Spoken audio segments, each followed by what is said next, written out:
കുന്നംകുളം വെള്ളിത്തിരുത്തിയിൽ നടന്നു പോവുകയായിരുന്ന 9 വയസ്സുകാരിയെ കാർ ഇടിച്ച് തെറിപ്പിച്ചു. വെള്ളിച്ചുരുത്തി സ്വദേശിനി കുന്നുംകാട്ടിൽ വീട്ടിൽ അനിലിന്റെ മകൾ 9 വയസ്സുള്ള പാർവണയ്ക്കാണ് പരിക്കേറ്റത്. ഇന്നുച്ചയ്ക്ക് 3-നാണ് അപകടം ഉണ്ടായത്. ചൂണ്ടൽ ഭാഗത്തു നിന്നും വരികയായിരുന്ന കാർ പാതയോരത്തിലൂടെ നടന്നു പോവുകയായിരുന്ന പെൺകുട്ടിയെ ഇടിക്കുകയായിരുന്നു. അപകടത്തിന്റെ CCTV ദൃശ്യങ്ങൾ പുറത്തുവന്നു. അപകടത്തിൽ ഗുരുതരമായി പരിക്കേറ്റ പെൺകുട്ടിയെ ആദ്യം കുന്നംകുളം മലങ്കര ആശുപത്രിയിലും പിന്നീട് തൃശൂരിലെ സ്വകാര്യ ആശുപത്രിയിലേക്കും മാറ്റി.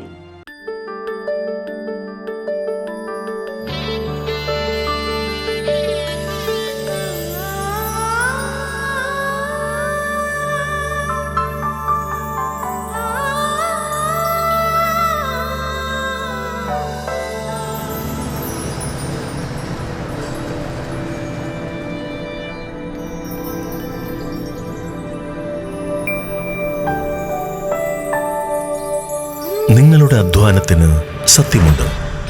ഞങ്ങളുടെ സ്വർണത്തിനും. Ishara golden diamonds, Kodungallur road, Triprayar. സ്വർണത്തിന്റെ സത്യം.